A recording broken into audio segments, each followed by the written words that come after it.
Super Mario Galaxy is a game that needs no introduction. It's another entry in Super Mario's illustrious list of amazing video games, with it and its sequel presenting a platformer unlike pretty much anything else.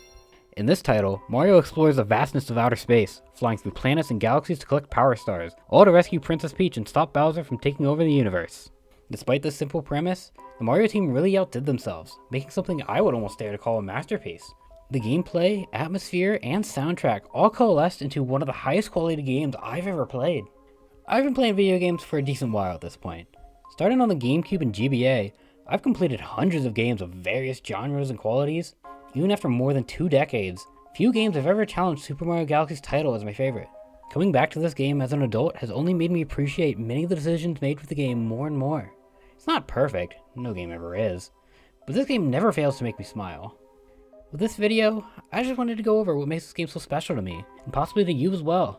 There's a lot to cover, so strap in as I explain why Super Mario Galaxy is still my favorite game. Super Mario Galaxy starts off with the story of the Star Festival, which our hero has been invited to attend.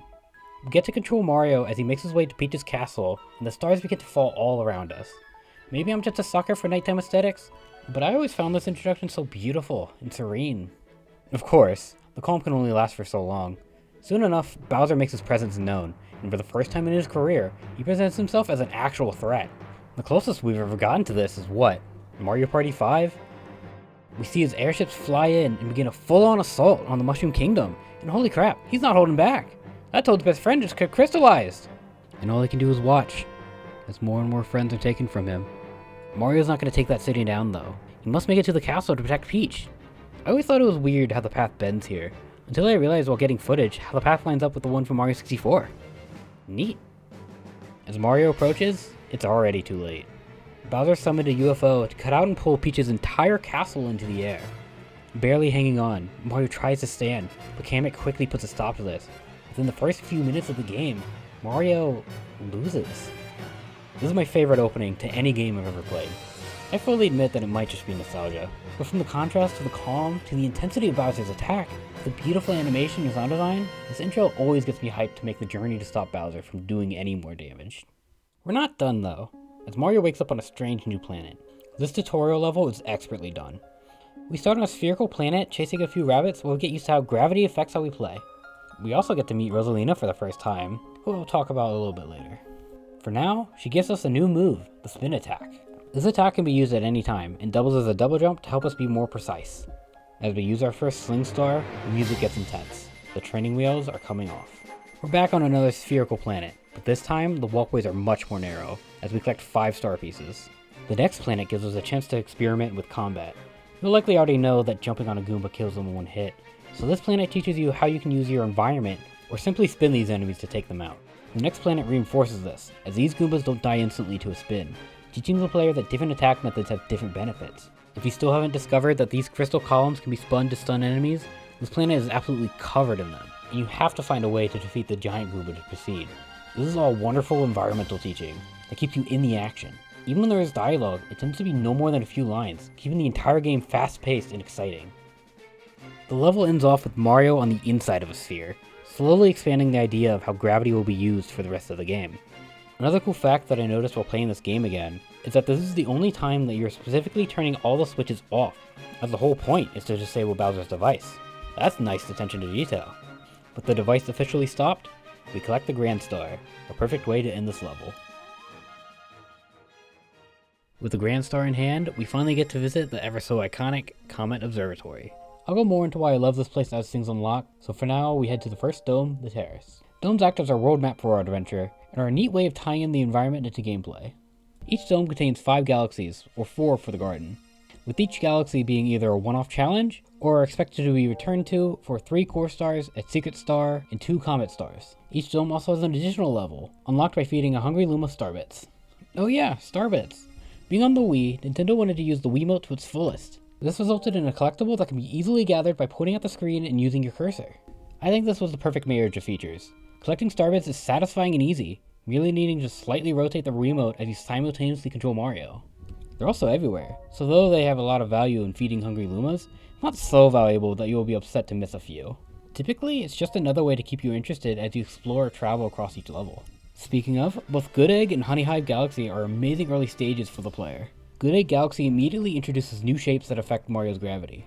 Gone are simple spheres. It's weird gravity shenanigans like this that really make this game stand out. Good Egg is also the perfect case study for the game's visual identity. The first planet looks like your bog standard grass level that Mario would come to be known for overusing, but on the other side is a gothic castle with dying trees.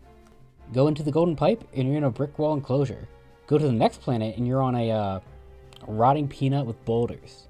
By having separate planets strewn throughout each level, the Mario team was able to create so many visually distinct and interesting parts to each level design, never lingering in one place for too long for it to get boring. That's not to say that this game never lets you settle at all. Many of the bigger levels, such as Honey Hive Galaxy, are much more reminiscent of Mario 64 levels. Hell, Mario Galaxy 2 even has Thwomp's Fortress.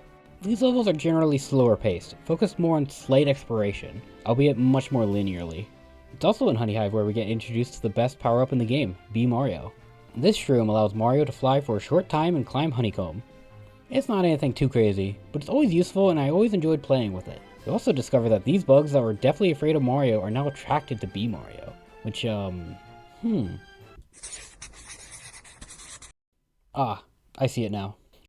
Man, I also just have to say I love seeing all these different new races in Mario. Not every series can say that anymore. Another detail that I like is that we run into Captain Toad here, and these Toads actually do something. We get to see them on the Comet Observatory as their ship gets built so that they can help Mario collect Power Stars.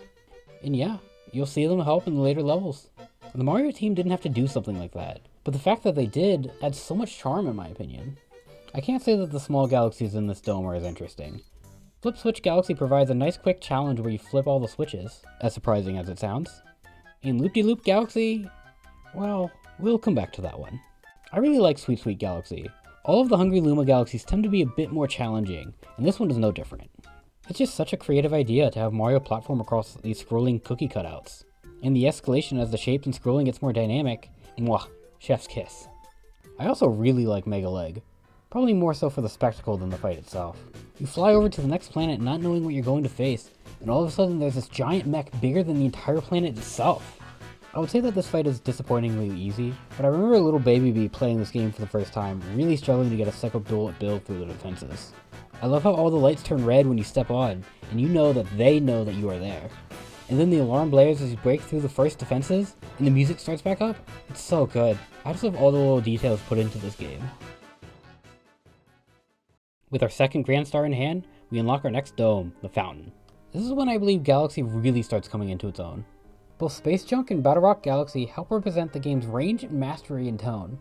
In Space Junk Galaxy, we are sent through a space field of just a few asteroids and long-forgotten contraptions. It's quiet, and both the gameplay and soundtrack emphasize that as you make your way to the star. I really love the part of the first level with the scrap metal flying into and out of place as you approach different positions. It turns a rather basic pathway into an iconic set piece requiring careful movement, lest you jump to somewhere a foothold doesn't exist. The second level in Space Junk is a boss fight against one of Bowser's underlings, Camilla, reminding you of the looming threat of Bowser throughout the universe. Camilla is also a rare instance showing how Power Stars can be misused for nefarious purposes, giving us reason to believe that every Power Star we collect has real meaning to our end goal of stopping Bowser. Level 3 introduces us to Sling Pods. I don't particularly love this mechanic, but I definitely believe that this level is the best implementation of them. The Terrantox boss fight is one of the most satisfying bosses to defeat on every playthrough. For sure, this is one of my favorite battles in the game.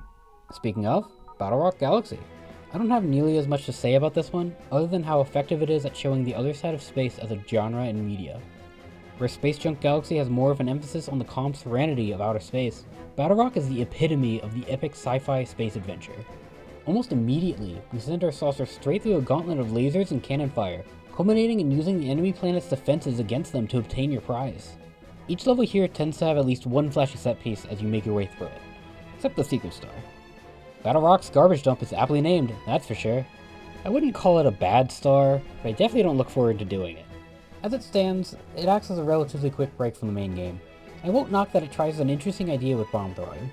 I just wish the detonation timer was a little lower than 10 seconds for how strict the time limit is. For the remaining galaxies, Hurry Scurry Galaxy is a nice one-off of gathering notes with disappearing paths. Short and sweet.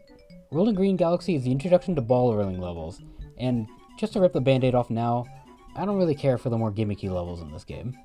This and Loop-de-Loop Galaxy are pretty harmless challenges using the Wii's motion controls. They bring a nice change of pace, with some decent polish. My issue mostly stems from the floatiness of the controls. I don't completely hate motion controls, I grew up with the Wii after all. I just don't particularly enjoy how it was implemented here. The point of these levels, in my opinion, is the fun derived from taming a messier control scheme, giving you the feeling of anxiety as you try to course correct away from the bottomless pits. That's why they place bombs or have big waves throughout the entire level. There is merit to this, it's just not something I personally enjoy. Luckily, if you're like me and don't enjoy these levels, or almost any level for that matter, the requirements for beating the game are very lenient. Gone is the weird defeating Shadow Mario in each stage to unlock the final fight from Sunshine.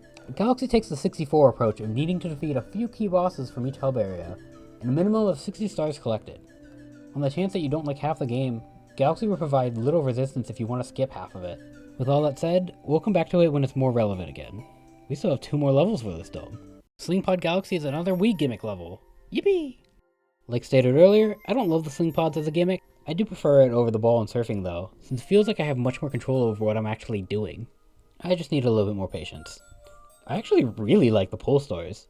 I always know exactly what I'm getting when I attach to one, and it feels skillful when you discover that you can let go early to go beyond each star's center, or quickly connect to multiple to get a completely new trajectory. I feel like Nintendo knew that this was the best use of the pointer controls as well, with so many levels incorporating them. Bowser's Star Reactor is a phenomenal lead up to the first match with Bowser, really experimenting with how gravity could be implemented to create a fun gauntlet without being too hard just yet. Bowser himself continues to act as an opposing threat, destroying your pathway as you make a sprint to the finish. I wouldn't say that this fight is particularly hard, but holy wow does it feel amazing. Tricking Bowser into breaking the lava shields, chasing him down while his tail is on fire, and timing a spin just right to juggle his shell across the planet. It's a very unique fight that only Galaxy could have managed. Even if this fight doesn't change much for future rematches, it's still a battle that I fail to get sick of. Bowser defeated, Mario hasn't redeemed himself just yet. Bowser flees and Peach is nowhere to be seen. We managed to nab another Grand Star though. With more power from the stars we collected, we finally get to see the entire lower observatory lit up.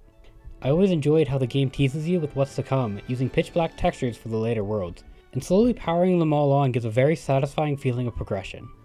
We have plenty more power stars to collect in the kitchen. I'm very mixed about Beach Bowl Galaxy. It's very pretty, but as far as level design goes, I like the Secret Star, and its use of the Ice Flower, jumping up waterfalls and creating paths for the Cataquacks. It's just a nice escalating platformer puzzle that is visually distinct from the rest of the game. I kind of hate the third star on the Cyclone Stone, but that's probably more so due to how many times I've played it as opposed to its quality. Between both Galaxy 1 and 2, you play this stage 4 times with minimal changes, 2 per game, each with a main star and a comet star, and I'm just so sick of seeing it. Speaking of comets, I might as well cover them here.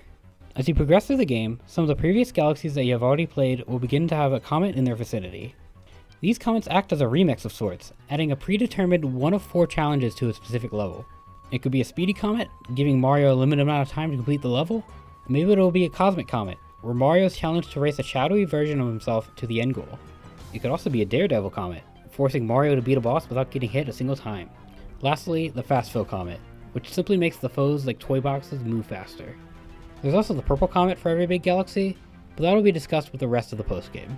When it comes to the stars obtainable through these comet challenges, I have to say that they were much more interesting as a kid. The music is tense, with a red tint surrounding the screen. It really felt like the odds were stacked against you. As an adult, however, you probably already completed these challenges on accident in the normal level. You just didn't get a star for it. It's not that these stars being easy is an issue, so much as how tedious they feel. They just don't change enough to feel like brand new levels. The Speedy Comet doesn't change the level in any way, it just adds a timer as a stressor. And as soon as you realize just how much time you'll have left, then there's no stress. Fast Fills doesn't change anything about how a course is approached. You may have to be a bit more careful with some of the bosses with the Daredevil Comet, but it's still a Mario game. I definitely prefer the Cosmic Comet over any other. Fundamentally, it's pretty much the same as a Speedy Comet, but it just feels nicer to physically see your challenger in action. It also helps that the entire level isn't played, stopping before Sling Stars or bosses. Another mechanic of comets is that they aren't always active, and when they are, all other stars in the galaxy are locked out. Though it is immersive, like comets only appear by galaxies on occasion, gameplay-wise, this becomes more annoying than anything. You don't get to choose when a comet challenge becomes available, so if you want to fully complete a galaxy, you have to visit them as they show up. This problem also works in reverse, as when a galaxy has a comet in orbit, Any other stars that you wanted to get there are unobtainable until either the comet is completed or disappears. Ultimately, comets spawn commonly enough to not need grinding for RNG and can be predictably despawned, but the dullness of the content that they provide and the annoyance of managing them make them one of the biggest reasons why I don't feel inclined to 100%ing the game anymore. Back to the galaxies. I really like Ghostly Galaxy. This is the classic spooky level, with a haunted house and booze. That said, it's not every day that you get to see the souls of the damned in a Mario game. I always thought the ceiling here looked weird, but I wrote it off as just a part of the aesthetic. Maybe it's just me, but I had no idea that there was a secret room of coins here until I was getting footage. It's really cool to still be learning new things about this game after so many years. As we delve deeper, we finally run into our next power-up, the Boo Mushroom. Upon becoming a Boo, Mario can fly to his heart's content. He bounces off the walls, making controlling him a bit harder than Bee Mario, but I still get some decent use out of this power, just not really in this level. Hey, it's Luigi. Similar to the Toad Brigade, our bro will show up from now on to help us out. He likes to look in older galaxies that we've already explored. He'll occasionally send us a letter in the mail with a picture asking for assistance. This acts as a minigame where you simply have to use your memory to find the part of the level Luigi is in. These little side quests aren't very difficult, but they are neat enough to act as a nice occasional detour. Level 2 of Ghostly Galaxy is a race with a spooky speedster, with the twist being that you aren't platforming. This run is done almost exclusively with pole stars, and really shows what you can do with them. Perfectly chaining poles just really scratches something in my monkey brain. Bouldergeist in level 3 stands out as one of the harder fights in the game. The first phase is simply a tutorial, so the second phase is when things get serious. He grows a pair of hands both to beat you down and protect his weak spot. His only weakness is when Mario is able to swing bomb boos into him, but since these boos won't stop swinging, it makes precision aiming in between both hands decently hard.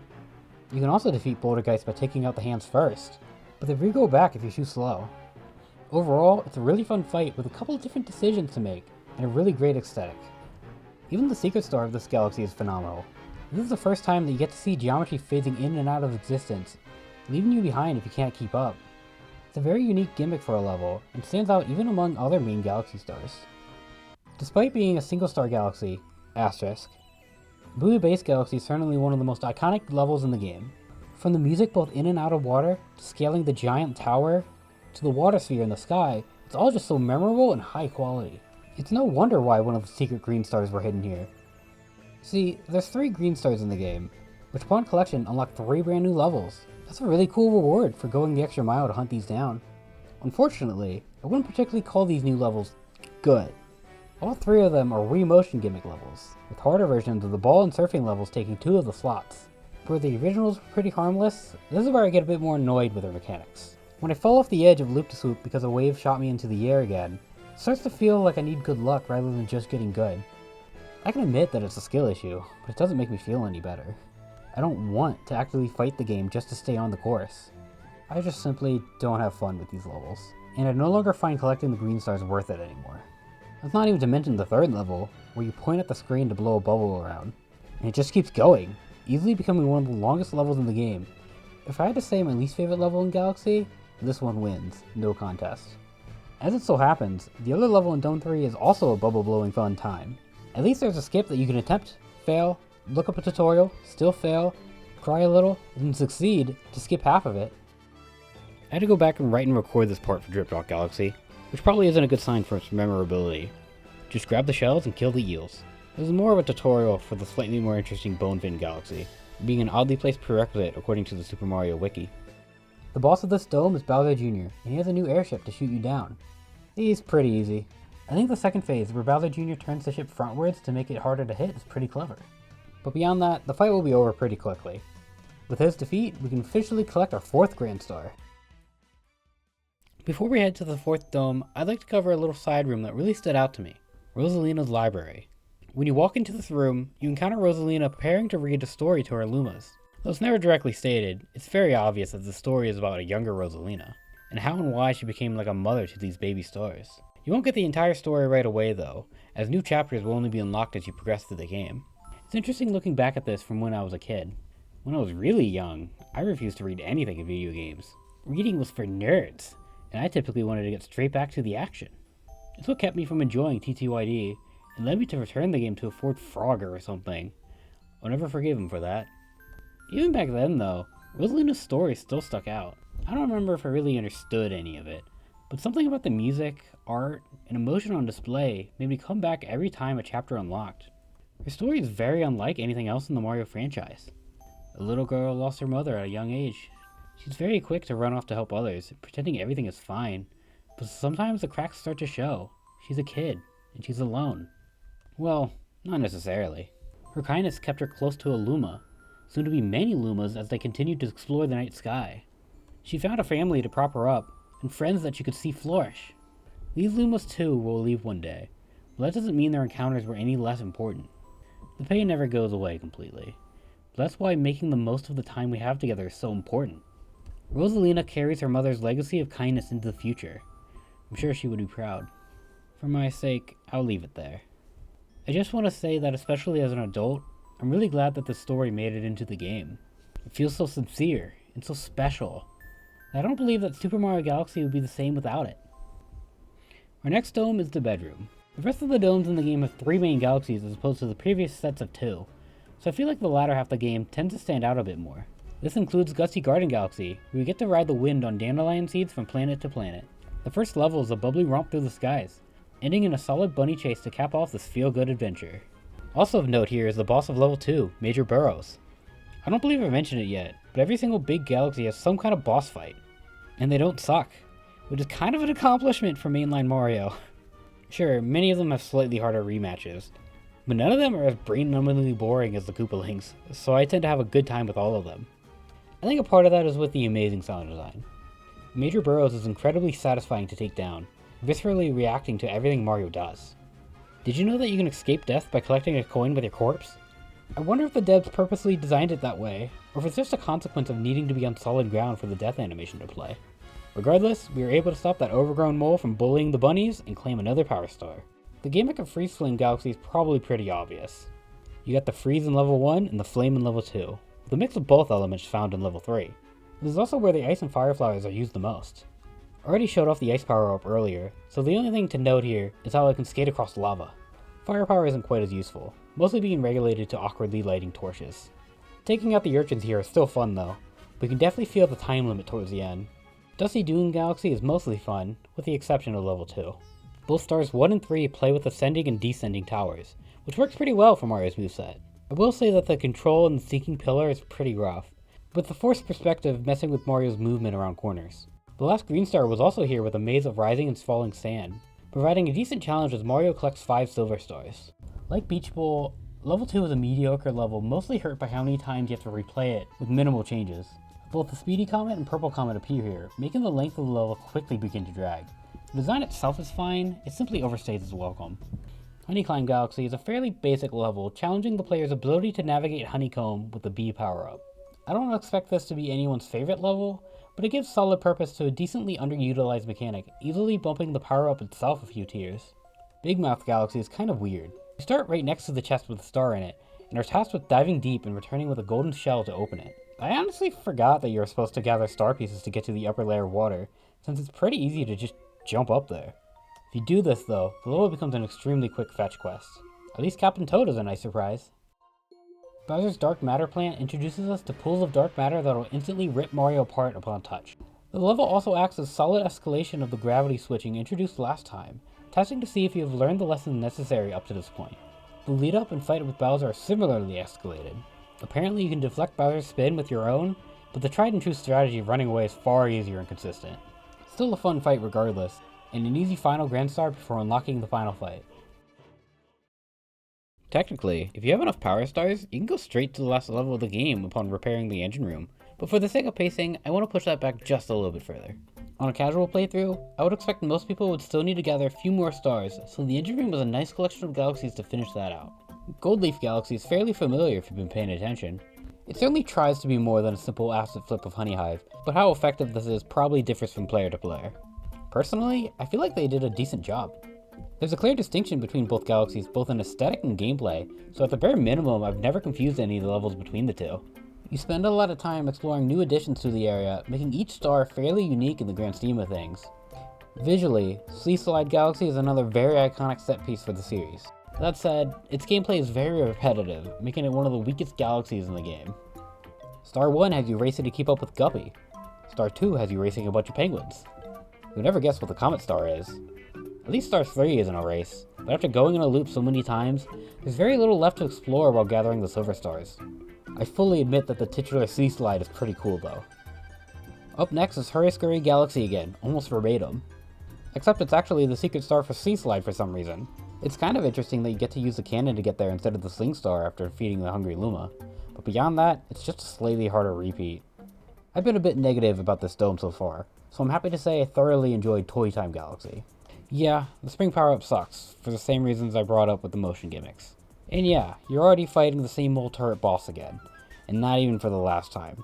But everything else is just a feel-good time with plenty of new ideas. Climbing and dismantling Mecha Bowser is such an amazing experience to this day.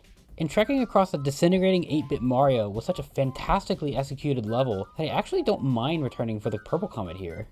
It's a shame that the other stars here weren't as good, but I wouldn't trade the fun I had here for anything. Kingfin and his Bonefin Galaxy look really cool. I don't know if anyone's ever died to him, since he kind of just minds his own business, but I still think the fight is neat enough based purely on the intense atmosphere. Ultimately, it's just drip drop again with a single target. Grab shells and hit your mark. It might be simple, but it's still a good one. Sand Spiral Galaxy is easily one of the best one-off experiences in the game. You start up with a choice, Bee Mario or Boo Mario.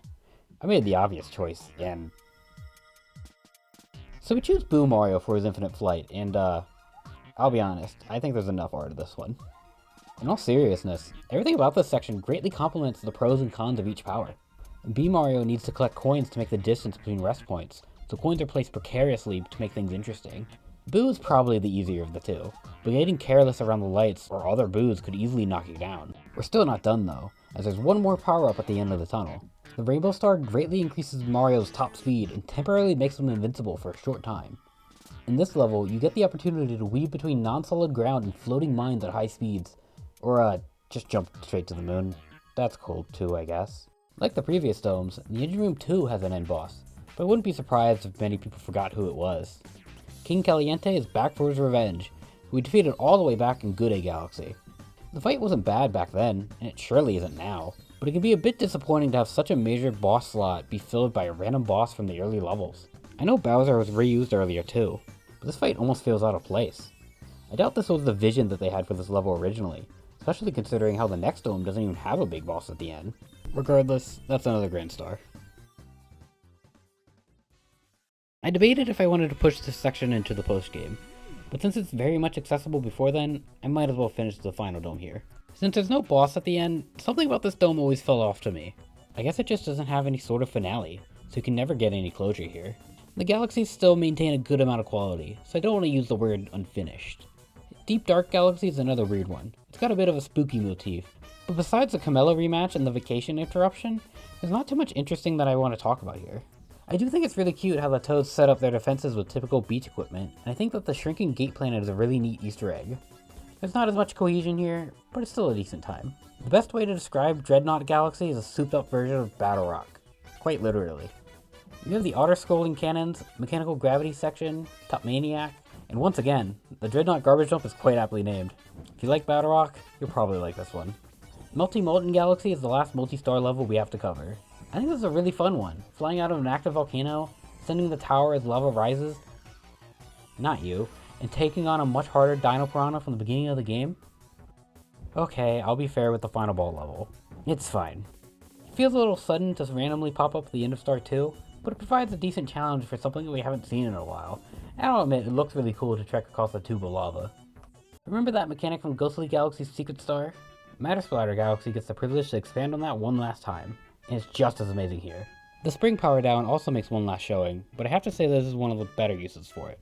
Boo's Boneyard is easily the best level showcasing Boo Mario's moveset. I didn't even mention its ability to phase through certain walls until now because you've had to use it a total of 2 times? Not even including weird speedrun shenanigans. There's another race with the Spooky Speedster, and there's so many little shortcuts and optimizations to make, this is probably one of the levels I honestly wish were a little longer. The Hungry Luma for this dome unlocks Snowcap Galaxy for us. This is more of a puzzle level, giving you a limited amount of time to find and chase down each of the 3 bunnies on this tiny little planet, coming full circle from the bunny hunting all the way back in the tutorial. Speaking of, astute Mario Galaxy players might have realized I skipped talking about a level. In fact, Boo's Boneyard isn't a part of Garden Dome at all, but a Hungry Luma for the gate. Between the engine room and garden lies the gate, which acts as a portal all the way back to the original tutorial planet. We get a small cutscene with Rosalina here, but nothing too crazy is revealed, Mostly just more confirmation that the Comet Observatory is the comet that the Star Festival celebrates every 100 years. After that, a red Luma challenges us to discover if we can be trusted to wield their power. It's interesting that this is the only level in the game where you get to use the brand new flight power-up, unless you count unlocking it for use in the Comet Observatory. It's a neat one-off, but the controls could use a bit of tweaking. By the end of the level, I started using base mode to collect the purple coins due to how much better it feels to play. Speaking of the 100 purple coin challenge, oh boy. Technically, this challenge isn't unlocked for other galaxies until after Bowser is fully defeated, but it's easier to talk about them all together. As I've already alluded to, I kinda hate these. It's probably a part of why I'm so bitter about comet stars in general. You get a chance to return to every big galaxy for one last new star, but like every previous comet, there's simply not enough changes to make it not feel repetitive. And you have to remember, 100 is kind of a lot, so you'll be stuck doing these challenges for far longer than I would ever enjoy. There are a few standouts here though. Ghost of the Galaxy continues to knock it out of the park with a tight Polestar level that is completely unique. It's chaotic and fun, and its short length never overstays its welcome. Toy Times is also great since it takes advantage of the disappearing platforms. Now that you have to cover so much more ground, your route takes actual planning as to not cut yourself off from the coins or the star spawn. It's just a phenomenal escalation of the level. As for the others, it's all just stuff you've already done.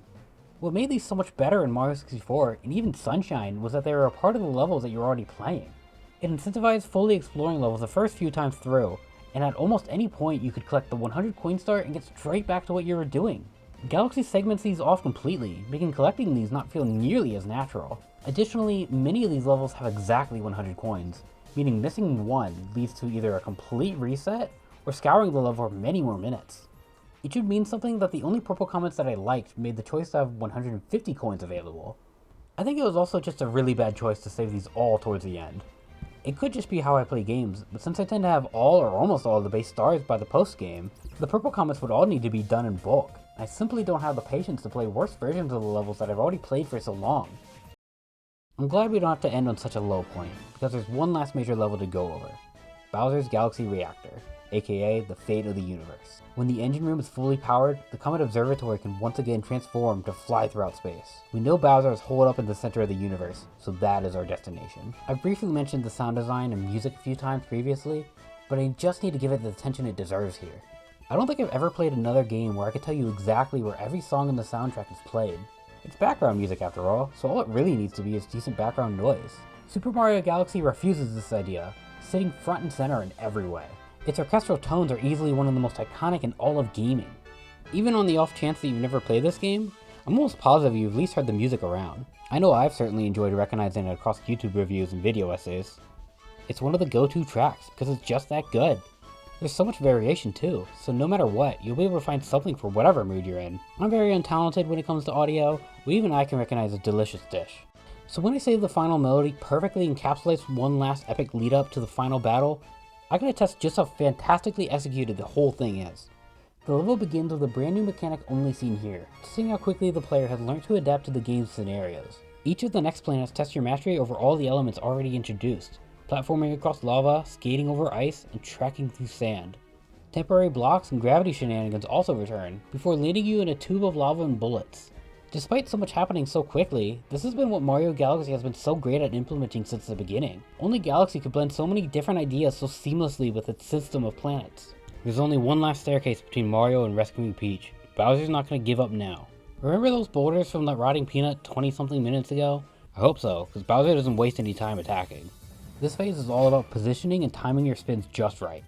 Phase 2 sends you to a new planet, with Bowser foregoing the boulder strat to go completely into his shell.